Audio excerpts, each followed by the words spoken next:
Assalamualaikum warahmatullahi wabarakatuh. Jadi akhir-akhir ini topiknya yang sering muncul di komen maupun di FB oli mesin pakai aditif minyak goreng adalah uji oli UOA. Jadi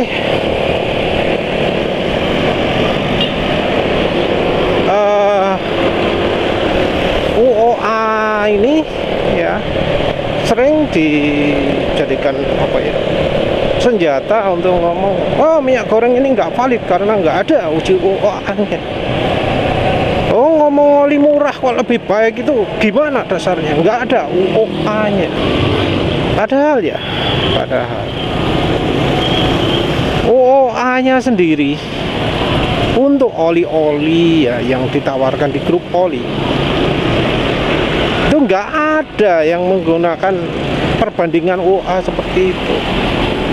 Nggak ada yang menunjukkan ini loh, kalau pakai oli motor Jaso MA cuma bisa kayak gini UOA-nya. Ini loh kalau pakai oli mobil UOA-nya seperti ini. Entah kenapa ya ngomong UOA, tapi biasanya UOA-nya cuma VOA, bukan UOA sih, tapi VOA toh. VOA dan VOA-nya itu cuma kandungan wear metal, kandungan unsur, kandungan aditif-aditif di dalamnya. Terus gak tepat lah ya. Kalau yang soal aditif-aditif sudah penulis bahas sebelumnya. Yang soal wear metal ini yang perlu dibahas sekarang. Wear metal, logam yang terkandung pada oli, logam yang terkandung pada cairan oli.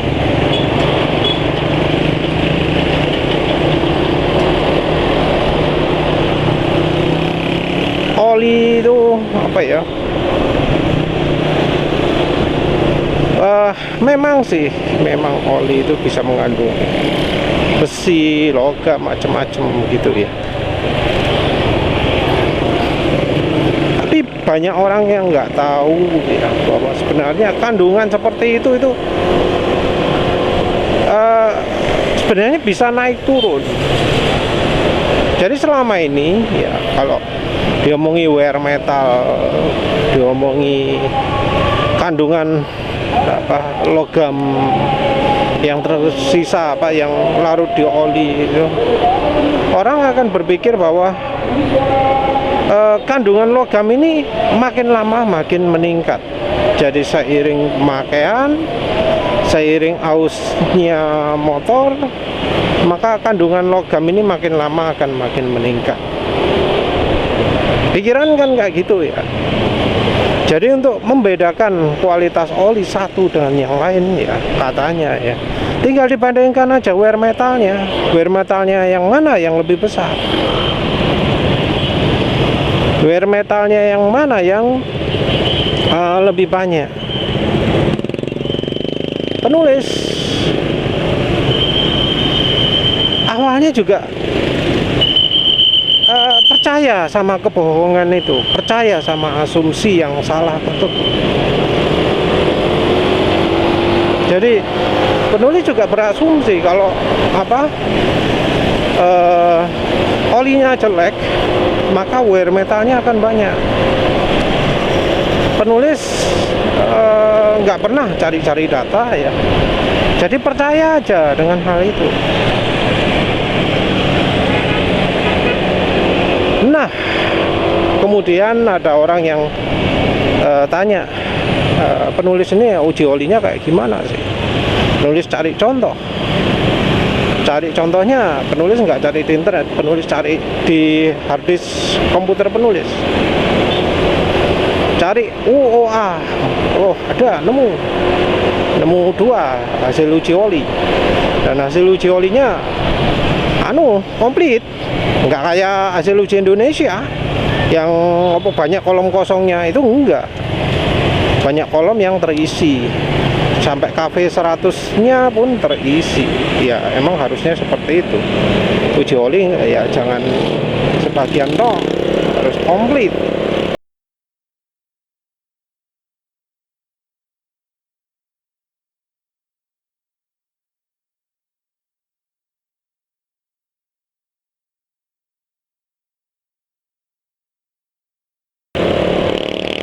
Golek murah karena sifat oli tidak ditentukan oleh aditif itu. Ya, penulis tunjukkan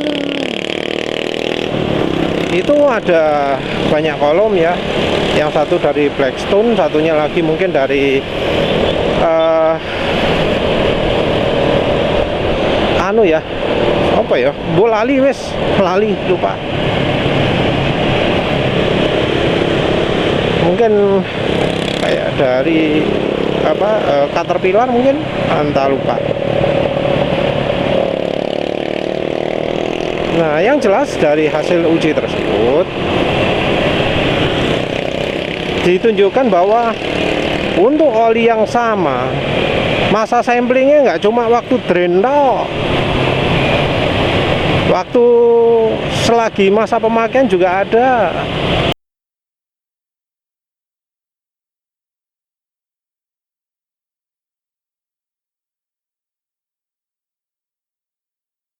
Dan di Blackstone itu juga jadi bisa muncul kesimpulan, mengingat kondisi olinya seperti ini, kondisi oli sebelumnya ini kayaknya olinya masih bisa nih dipakai terus.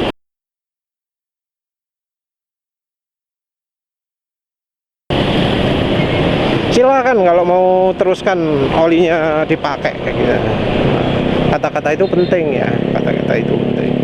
Artinya apa? Karena orang yang melakukan uji oli itu ganti olinya nggak berdasarkan feeling, nggak berdasarkan kalau oli full sintetik sekian kilometer, kalau oli mineral sekian kilometer.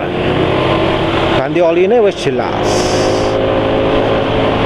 sudah jelas pakai acuannya lab. Iya loh, andalan kondisi oli yang sekarang ini kayak gini. Ini olinya masih bisa terus kok, silakan kalau mau terusan dipakai kayak gitu ya.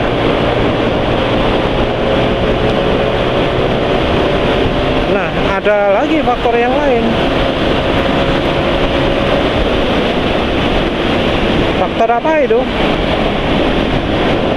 Faktor aditifnya.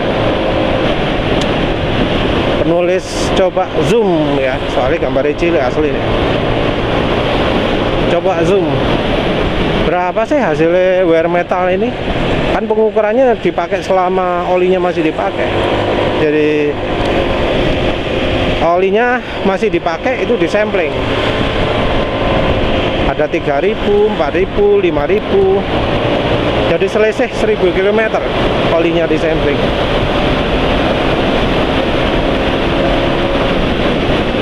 Dan kaget penulis. Kaget kenapa? Kan biasanya wear metal itu melihat unsur di iron, di chopper, di aluminium. Dan ternyata kandungan aluminiumnya itu naik turun, kandungan ironnya pun naik turun.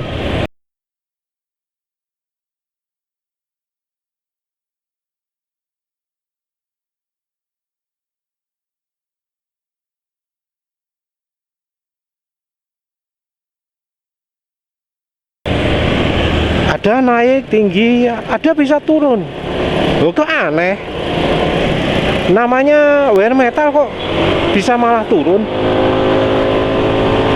Padahal kan asumsinya selama ini kalau banyak ya berarti olinya jelek. Tapi itu kalau naik turun apa artinya? Masa kualitas olinya naik turun? Enggak ya, jelas enggak lah ya.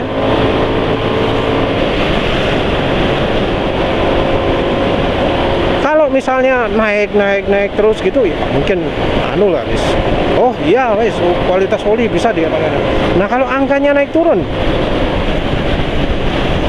pas apes ya, apes. Pas pengukuran ini dapat angka sekian ppm ya. Jadi angkanya itu angka ppm 3 itu 3 per 1 juta. Kecil sekali ya. Itu cari yang larut soalnya. Ini anginnya kencang ini, polinya STP Speedtron, STP Speedtron bukan, sudah ganti extend 20W50. Extend 20W50 tapi iya.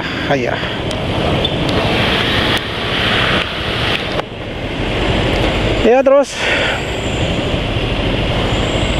Nah anginnya kencang, jadi mungkin 0-100 ya waktunya nggak begitu baik. Wah, ada mobil. Tak bisa 0-100 apa enggak?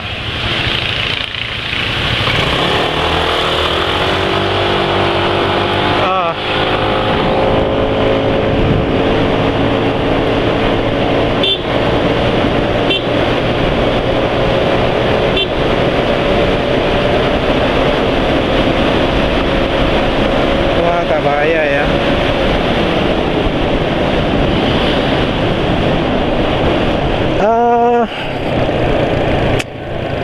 Sampai mana tadi? Hasilnya itu ada turunnya juga. Padahal yang namanya hasil uji oli dianggap kalau angkanya besar itu jelek, kalau angkanya kecil itu bagus.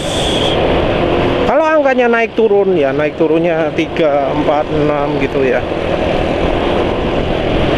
Kan jadi susah toh. Angkanya juga kecil banget itu. Angkanya 3 per 1 juta. Kecil sekali itu. Itu bisa karena ya ada debu yang masuk ke situ, kan bisa aja 1 bandingnya berapa itu. Itu bisa aja dari pipetnya ada kandungan logamnya, kan bisa segitu. Jadi kira-kira, kecuali kalau jumlahnya misalnya 100, 200 gitu ya, yang kalau oli bisa kerasa. Tapi itu kan cuma 1, 2 gitu, minim sekali.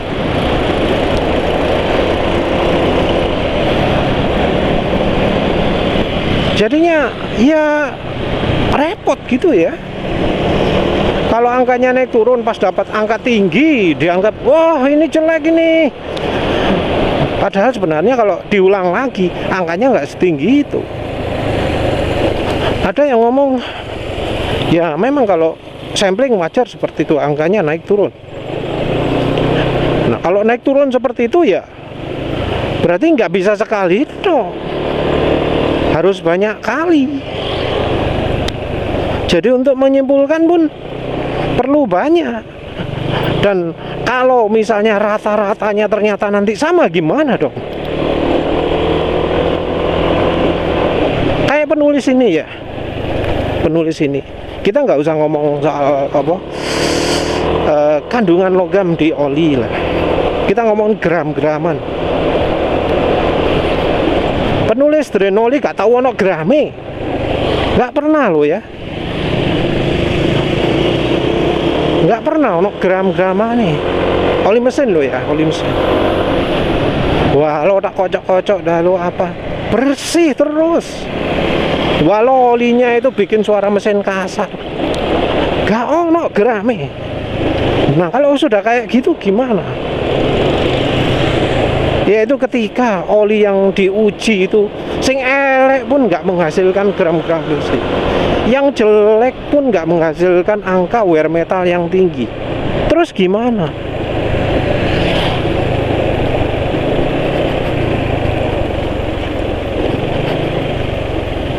Apalagi acuan penulis kan suara kasar mesin. Kalau suara kasar mesin yo bisa lebih lama lagi ganti olinya kan. bisa lebih cepat kan ganti olinya, nggak sampai nunggu 2000 km, karena motor penulis kena FD, penulis pakai ganti olinya lebih cepat. Nggak kayak motor penulis Beat, nggak kayak penulis Next 2 yang ganti oli terus 2 kalinya rekomendasi yang 2000 km no problem, mau 4000 oke, ayo. Sekarang pakai Mesran Nexa 40 dan Bimoli mau 6000, ayo. Dan apa yang terjadi kalau misalnya pas di train 6000 itu kandungan wear metalnya masih sedikit, mau membedakan gimana terus? Jadi rasanya ya nggak bisa kita menggunakan acuan wear metal, ausnya logam, uji oli, uji lab gitu. Ya balik lagi lah, uji lab yang cocok itu ya harus berkala. Ya tentu nggak bisa motornya nggak sehat kayak motor penulis, harus motor sehat. Motor sehat misalnya Suzuki Next 2 atau Honda Beat atau Vario atau PCX, ganti olinya samplingnya tiap 500 km. Tiap 500 km di sampling, dan ujinya nggak cuma uji partikel toh, nggak cuma uji unsur-unsurnya, nggak uji wear metal itu, tapi juga dari sisi kekentalan KV100, dari sisi share stability gitu harusnya. Tapi ya wes lah, orang taunya kayak gitu. Udah gitu aja, terima kasih udah menonton. Assalamualaikum warahmatullahi wabarakatuh.